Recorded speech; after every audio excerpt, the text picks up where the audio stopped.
Hey guys, here's Louie, and on this video I am going to explain, before I take off my reinforcement that I did on the convertible here on the 1968 Firebird that I called Lovebird, which you guys out there that are following me know that I'm building this car for my wife. Before I remove the reinforcements, how I did it, and like I said, there is more than one way to skin a cat, but this is the first generation garage way, Louie's way. This is how I reinforced it, okay? And let me say something.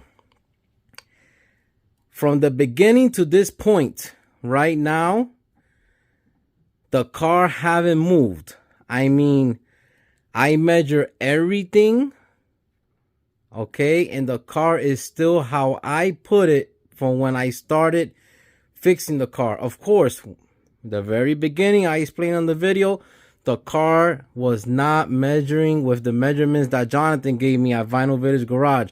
So I have to move it here and there to make it the measurements that it's supposed to have to be a nice straight car. Now, give and take. These cars was not built perfect from the get-go, from the beginning. But if you are just off about 1/8 of an inch, okay, that's not bad. I say go right ahead. But if, in my book, this is my opinion, 1/4 inch and up is just too much for me. Now, before I take everything apart, maybe I will be able to help somebody out there with this kind of way of reinforcing. Now, I do not have a body jig. I don't have a body table to rebuild these cars. I use nothing but the garage floor. And let me tell you something. I love this bay. The reason I picked this bay is a lot of different reasons, and I have said this before. This bay here with the 68 Firebird, if I need to move in and out the house with something that I bought that is too large, I need to have a running car in this bay. But it's not the only thing. The concrete, okay, and on this side of the garage is pretty level. Now, trust me when I tell you, I still haven't met anybody that I know have a garage floor that is perfect. So with that being said, this one ain't perfect either, but it's really not off either. So this car came out nice and straight. As you guys know, this is the 68 Firebird that I built from nothing. And now I'm doing it again here. I am taking the exact same approach I took on this car. And it worked out perfectly because there you go. A nice driving straight car. So I am going and backtracking my steps of what worked and what didn't work. So I am sticking to that plan, and so far I am so grateful for the outcome of this car. So if you guys saw the very beginning, I had to fix the real damage. I mean, this thing has such a bad damage here. It was dented in. Some of it was dented out. It looked like they hooked it here and they pulled it. This, I got it, and she's nice and straight, nice and strong. And the reason I know there was a problem, of course, I saw the problem because she was bent pretty bad. Anybody could see it. And the steering shaft that goes here from your steering column and ties into the rack joint was way off. A matter of fact, when I was turning the car, coming to the garage, moving it, she will hop. It will hop and skip, and the body will move, have like a jump. But once I fixed that and I moved the car out the garage, in the car, out, back in the garage, out the garage, and I turned the steering wheel, it totally changed the game. No more issues, and I love the way that came out. Then I moved on to this repair here. And I did this repair. Before I did this repair, I straightened out the car. So the windshield corner here where the glass goes, the corner here and that corner over there, excuse the welding mask, one side was far too down and the other side was far too up. I made sure that was in measurements, and with the measurements I gave you guys in the video of the measurements of a convertible F body first gens. Okay, then I did a whole bunch of metal work. Even though you don't think that there was a lot of metal work done here, there was. I did the upper dash here. Look at how it's looking. Okay, I mean, that's beautiful. It was rotted and I repaired that. This was rotted. The inner cowl was rotted. All this is solid stuff now. All right, this was butchered away here. It was cut over here. That's solid. There's supposed to be a hole here. All right, which I welded shut for now. Later I will get the hole drilled out to the perfect size, the original size. There was also a hole done here that I had to weld. I haven't ground down my welds yet, but I did weld it shut. I will make the original size holes. I did get information that it's the same size as this hole here that mounts your master cylinder to the firewall. So that's going to be put on. I did lower toe boards. Okay, I did your front toe boards here, the lower part, all the way to about here and here, about here. I haven't grind nothing down yet. And I did the lower part to the torque box. Okay, I had to move these rockers. Whoever put these rockers on the car did not put it correctly, and the whole car was actually floating around. This car was not welded to the rockers at all. All right, I fixed also the cow shoulder here. All right, made that nice and solid. I welded this piece and this one over here in the bottom. This door, it was also one of the first repairs. I'm going freestyle here. I'm just going as I think. This pillar was so disgusting on this car. I had a big gap here. Now look at that. All right. And the door could not close shut. It could not close shut. It was out of the car. It was a mess. They even elongated the holes of the hinge because that gave them space to move the door forward. All right. And here I have a tight body line, but the door still opens and closes. All right, she's tight. I still have a little bit more room that I could move this door forward, and it should give me that nice gap. And she's tight here, but if you guys could see here, she's actually nice right there. Okay. And this is how I was able to make sure the car was nice and steady and straight. Okay, that's how I did it. I reinforced this bar right here going across. Anybody that saw my car in person, I had a couple of guys come here and see the car in person, the white car, the 68 Firebird coupe. And they asked me, Louis, how did you get the floor to weld so tight into your rockers? I mean, I'm not hiding no gaps with no seam sealer or nothing like that. I welded this same square inch tubing, and that's the same one, the one you guys see here, I use on this car. From now on, as I'm building a car, this will be the one I am going to use. As long as it's a first gen, this is the one I will use. And I put it the same way. Then I took a square inch tubing and I went from the windshield, okay, all the way down. I welded it to the pole here, to this square inch tube, I should say. And then if you guys could see that over there, I cut a square inch tube to that bracket right there, which is the convertible top bracket. And that convertible top bracket is welded to the inner wheelhouse. I went down, welded it to the inner rocker and the top of that bracket right there of the convertible top, and then I went straight through. Trust me, that gave the car a whole lot of strength, and I was really happy, working comfortable, working that I was safe, number one, and number two, that my measurements would stay. Here goes the inner the toe board. Sorry, there goes the toe board repair. I also did the inner door jamb section here going down. The reason you guys see this piece of metal here going down across, blocking the door. So when I was cutting my floor, I had to come through the floor through here because the door was no more open. It was blocked. But today I will be cutting that off. I don't need it no more. The reason I did that is because this car, since the quarter panels are not welded to the rockers, okay, and the only thing holding it is that square inch tubing right there from totally falling off the car, I had to put this down, that long beam there, and it held the car up. I was really you know, really happy about the outcome of it.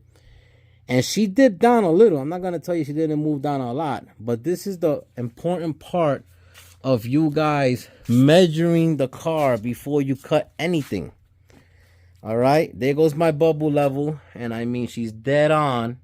All right, I went to the center of the car. She's right there. She's dead on. And I made sure that the height of the car, all right, so those are jack stands. Those are 4x4s, and the top wood is 1 inch thick. I believe it's 19 inches from the floor, from the garage floor to the bottom of those rockers is 19 inches. And I made sure when the car was totally together that I made measurements. And there it goes, an arrow. If you guys can see that arrow, and it's 37 inches, and that's 37 inches going down. If you guys are gonna write on your car with any kind of markers, make sure you're writing on a car that you're gonna totally strip down to metal, because that will start bleeding through your paint. All right, that's a permanent marker. But I made sure she was nice and measured, and that I felt back to my measurements is what I'm trying to say. So the boards you guys see on the floor is 1 inch thick. All right, those are jack stands. All right, 3 tons, I believe, jack stands.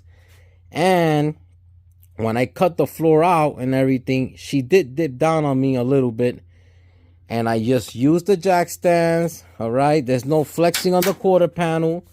There's still a lot of strength for that quarter panel because I kept the trunk drop off, which is welded to it and is welded into your inner wheelhouse here.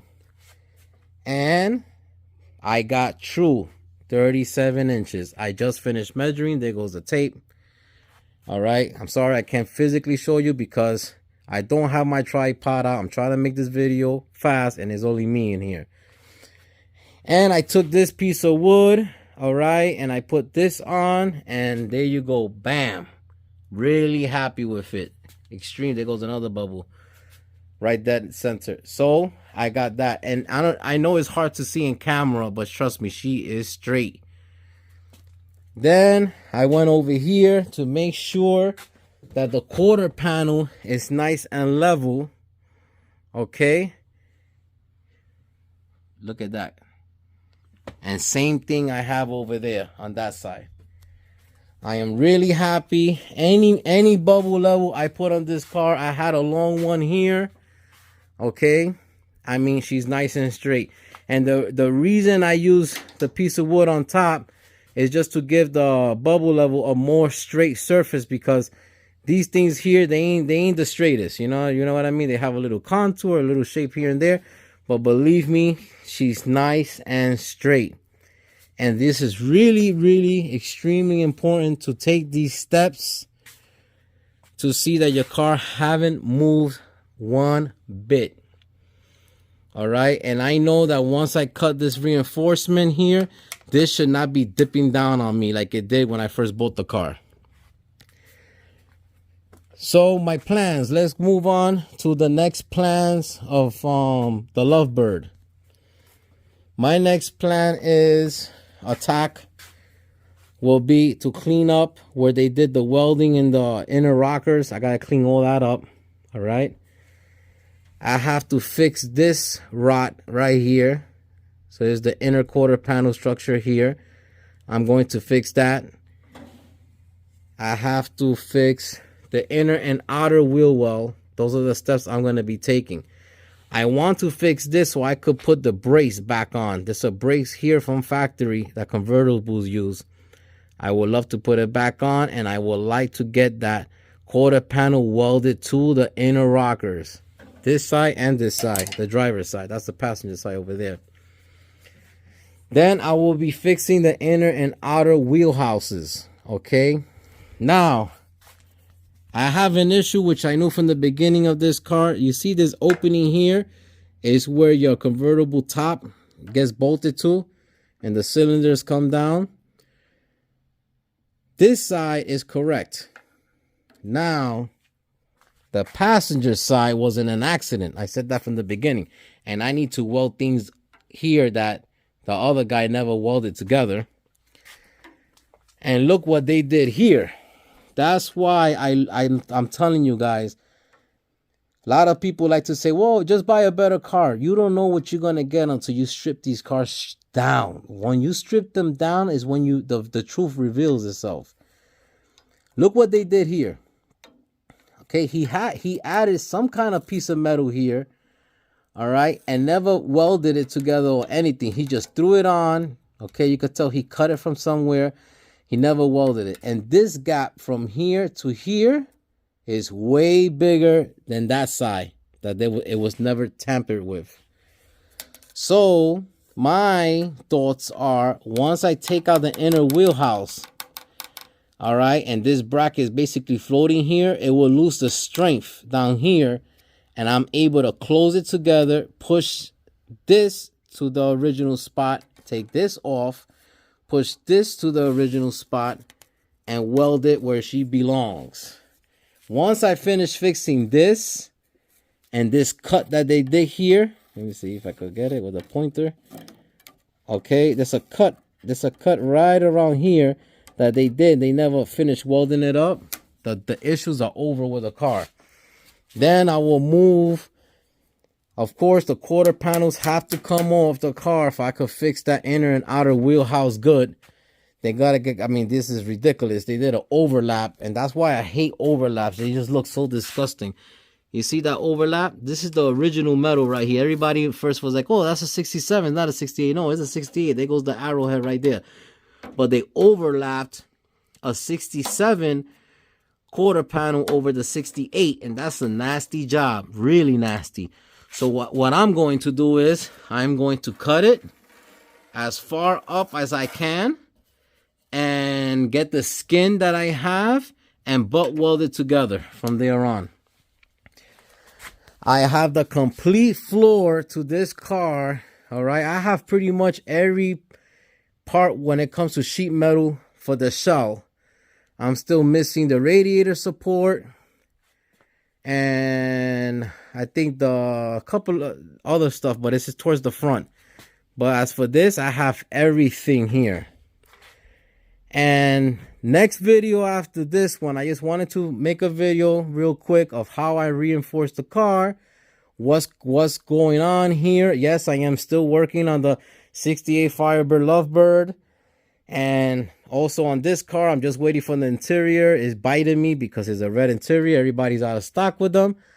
But the cars and the projects are still moving ahead. My next video, guys, I promise, the weather's just been bad and I don't have the space in the garage to lay out the floor. I want to lay out the complete floor, all the bracings with the rear frame rails. Now, check this out. I bought the rear frame rails and I call them the eBay specials because what you pay for one, you could actually get the pair on eBay. And I'm going to tell you guys how good are they, the good, the bad, and the ugly of them. On the next video, stay tuned if you want to learn how good are the rear frame rails, these non-name rear frame rails that I bought. I will explain it on the next video. I hope you guys enjoy it. I hope you guys learned something on this video. I was just explaining the whole thing. And stay tuned to the next video here on First Generation Garage. Bye-bye now.